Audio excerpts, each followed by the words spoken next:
Hello students, आज हम 10+1 accountancy का chapter number 14 trial balance and errors करने जा रहे हैं।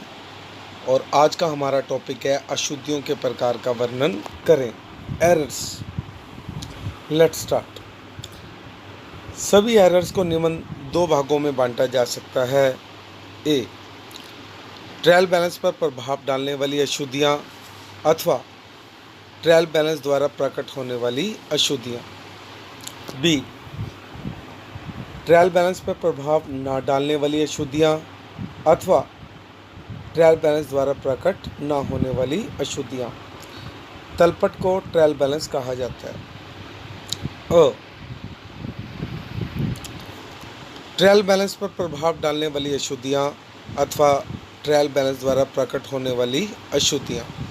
यदि ट्रायल बैलेंस नहीं मिलता है तो यह इस बात को सूचित करता है कि कुछ एरर ऐसी रह गई हैं जो ट्रायल बैलेंस के मिलान पर प्रभाव डालती हैं।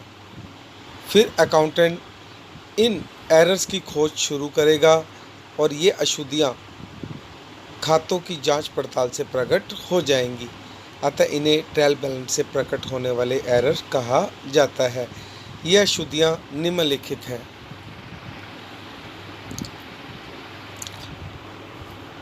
जोड़ की अशुद्धियाँ, रॉन्ग कास्टिंग। यदि किसी सहायक बही का जोड़ गलत लग जाए तो जब उस जोड़ की खतौनी एंट्री खाते में की जाए तो इस खाते का जोड़ भी गलत हो जाएगा और ट्रायल बैलेंस नहीं मिलेगा। सेकंड, गलत पक्ष में खतौनी, posting to a wrong side.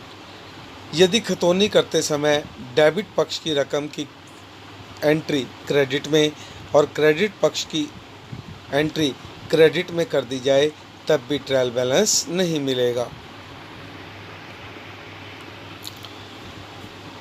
गलत रकम की खतौनी हो जाना, पोस्टिंग ऑफ रॉन्ग अमाउंट। यदि एंट्री करते समय खाता बही में डेबिट और क्रेडिट में कम या अधिक राशि लिख दी जाए तब भी ट्रायल बैलेंस नहीं मिलेगा। जैसे कि महेंद्र से 600 रुपये का माल परचेज़ किया, उसे परचेज बुक में तो ठीक लिख दिया गया, परंतु महेंद्र के खाते के क्रेडिट पक्ष में 600 के स्थान पर 60 रुपये लिखे गए। इस एरर के कारण भी ट्रायल बैलेंस नहीं मिलेगा। फोर्थ, किसी प्रविष्टि के एक पक्ष की खतौनी छूट जाना, omission of posting of one side of an entry. जैसे कि राम से 500 रुपये प्राप्त हुए, इसे कैश बुक में तो ठीक लिख दिया गया, परंतु राम के खाते में क्रेडिट पक्ष में एंट्री करना भूल गए। इससे ट्रायल बैलेंस का जोड़ नहीं मिलेगा। फिफ्थ, केवल एक खाते में दोहरी खतौनी हो जाना, double posting in a single account. जैसे कि श्यामलाल से 500 रुपये प्राप्त हुए, उसे कैश बुक में तो ठीक लिख दिया गया, परंतु श्यामलाल के खाते में क्रेडिट में 2 बार एंट्री कर दी गई। इससे भी ट्रायल बैलेंस नहीं मिलेगा।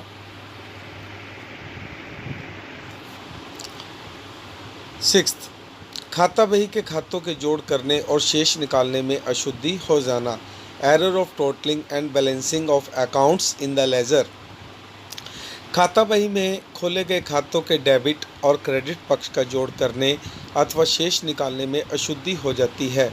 इन खातों के शेष ट्रायल बैलेंस में ले जाए जाते हैं, जिससे ट्रायल बैलेंस नहीं मिलेगा।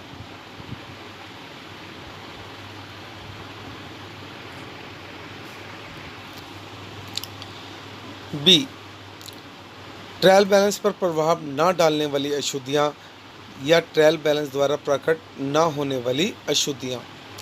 Errors not affecting trial balance और error not disclose by trial balance.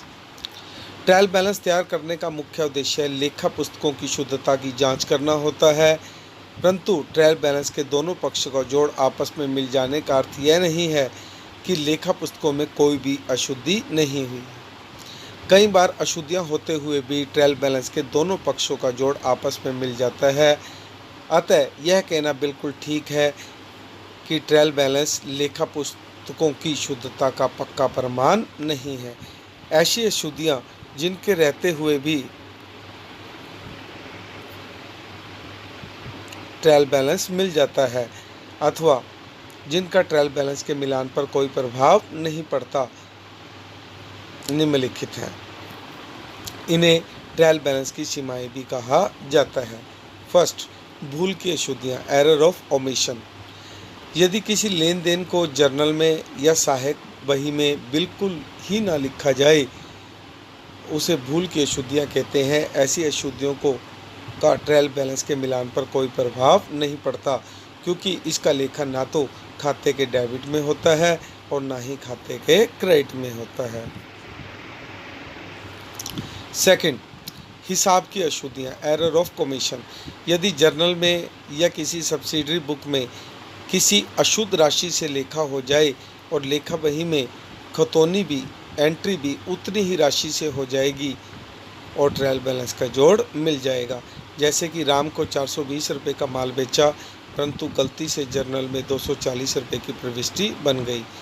ऐसी दशा में खाता बही में भी राम के खाते में 240 रुपये डेबिट हो जाएंगे और सेल खाते में भी 240 रुपये क्रेडिट हो जाएंगे। यदि दोनों खाते गलत हैं फिर भी ट्रायल बैलेंस का जोड़ मिल जाएगा। थर्ड, क्षतिपूर्ति पूरक अशुद्धियाँ, कंपनसेटिंग एरर। जब एक अशुद्धि द्वारा ट्रायल बैलेंस पर पड़ने वाले प्रभाव को दूसरी अशुद्धि समाप्त कर देती है तो ऐसी अशुद्धि को क्षतिपूर्वक अशुद्धियाँ कहते हैं।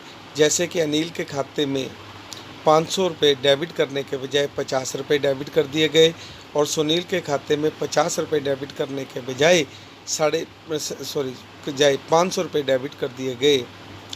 अब यहाँ पर क्या हुआ, अनिल के खाते में 450 रुपये कम हुए हैं और सुनील के खाते में 450 रुपये ज़्यादा हो गए हैं। यद्यपि ये दोनों खाते गलत हैं फिर भी ट्रायल बैलेंस के दोनों पक्षों को जोड़ आपस में मिल जाएगा। फोर्थ, सिद्धांतिक अशुद्धियाँ, एरर ऑफ प्रिंसिपल। जब किसी लेन देन का लेखा करते समय लेखांकन के सिद्धांतों का पालन नहीं किया जाता तो उसे सिद्धांतिक अशुद्धियाँ कहते हैं। इस प्रकार की अशुद्धियाँ रकम गलत लिखने के कारण नहीं होती, बल्कि किसी पूंजीगत व्यय को आयगत मानने और आयगत व्यय को पूंजीगत मानने के कारण होती हैं। यह अशुद्धियाँ निम्न प्रकार की हो सकती हैं। फर्स्ट,